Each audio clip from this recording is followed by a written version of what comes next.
जीवन प्रक्रियाएं, life processes. ही में आपका दोस्त फायरोज फ्रीलांसर। जीवन प्रक्रियाएं वे सभी आवश्यक क्रियाएं होती हैं जिनके द्वारा कोई जीवित प्राणी अपने शरीर को जीवित, सक्रिय और संतुलित बनाए रखता है। इन प्रक्रियाओं के बिना किसी भी जीव का अस्तित्व संभव नहीं है। पौधों, जानवरों और मनुष्यों में जीवन प्रक्रियाएं अलग अलग रूप में होती हैं, लेकिन उनका उद्देश्य एक ही होता है: ऊर्जा प्राप्त करना, शरीर का विकास करना और अपशिष्ट पदार्थों को बाहर निकालना। 1. पोषण, न्यूट्रिशन। पोषण वह प्रक्रिया है जिसमें जीव अपने भोजन से आवश्यक पोषक तत्व प्राप्त करता है। पौधे स्वपोषी होते हैं जो प्रकाश संश्लेषण द्वारा अपना भोजन स्वयं बनाते हैं। इस प्रक्रिया में सूर्य का प्रकाश, कार्बन डाइऑक्साइड और पानी की सहायता से ग्लूकोज बनता है। वहीं जानवर और मनुष्य परपोषी होते हैं जो भोजन के लिए पौधों या अन्य जीवों पर निर्भर रहते हैं। पोषण से शरीर को ऊर्जा, वृद्धि और मरम्मत के लिए आवश्यक पदार्थ मिलते हैं। श्वसन वह प्रक्रिया है जिसमें भोजन से ऊर्जा प्राप्त की जाती है।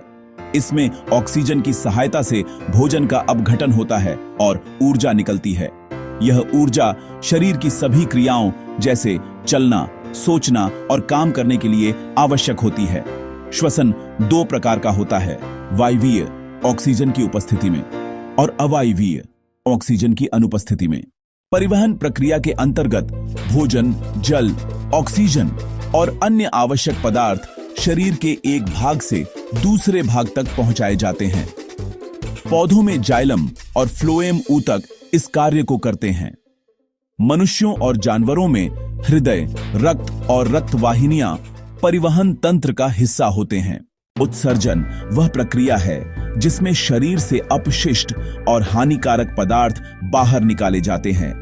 मनुष्यों में गुर्दे, त्वचा और फेफड़े उत्सर्जन में सहायता करते हैं। पौधों में यह प्रक्रिया विशेष संरचनाओं या पत्तियों के माध्यम से होती है।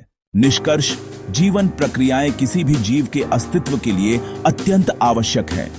पोषण, श्वसन, परिवहन और उत्सर्जन मिलकर शरीर को संतुलित और स्वस्थ बनाए रखते हैं। इन्हीं प्रक्रियाओं के कारण जीव जीवन को बनाए रख पाते हैं और पर्यावरण के साथ सामंजस्य स्थापित करते हैं।